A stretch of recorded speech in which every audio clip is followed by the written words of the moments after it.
नमस्कार मेरे प्रिय भक्तजनों, आज का दिन मंगलवार का दिन है।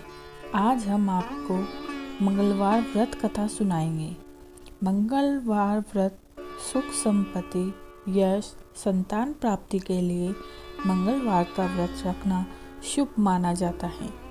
हनुमान जी से जुड़ी मंगलवार व्रत कथा का पाठ करके इस उपवास को पूरी श्रद्धा के साथ पूर्ण करें। तो आइए सुनते हैं मंगलवार व्रत कथा।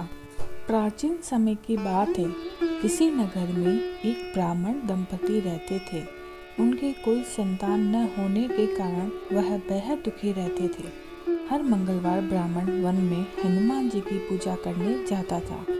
वह पूजा करके बजरंगबली से एक पुत्र की कामना करता था। उसकी पत्नी भी पुत्र की प्राप्ति के लिए मंगलवार का व्रत करती थी।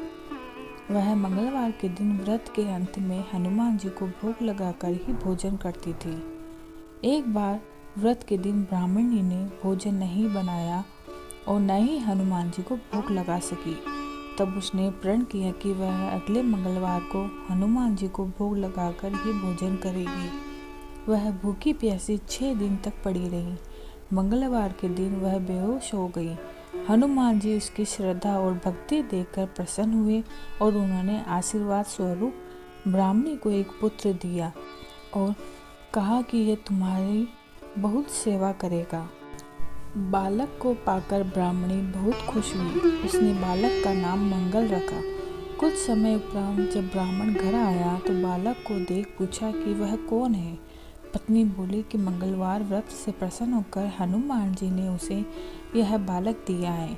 यह सुनकर ब्राह्मण को अपनी पत्नी की बात पर विश्वास नहीं हुआ। एक दिन मौका पाकर ब्राह्मण ने बालक को कुएं में गिरा दिया। घर पर लौटने पर ब्राह्मणी ने पूछा कि मंगल कहाँ है। तभी पीछे से मंगल मुस्कुराकर बोला, माँ मैं यहाँ हूँ। उसे वापस देखकर ब्राह्मण चौंक गया। उसी रात को बजरंगबली ने ब्राह्मण को सपने में दर्शन दिए और बताया कि यह पुत्र उन्होंने ही उसे दिया है। सच जानकर ब्राह्मण बहुत खुश हुआ, जिसके बाद से ब्राह्मण दंपति नियमित रूप से मंगलवार व्रत रखने लगे। मंगलवार का व्रत रखने वाले मनुष्य पर हनुमान जी की अपार कृपा होती है। उम्मीद है आपको वीडियो पसंद आई होगी।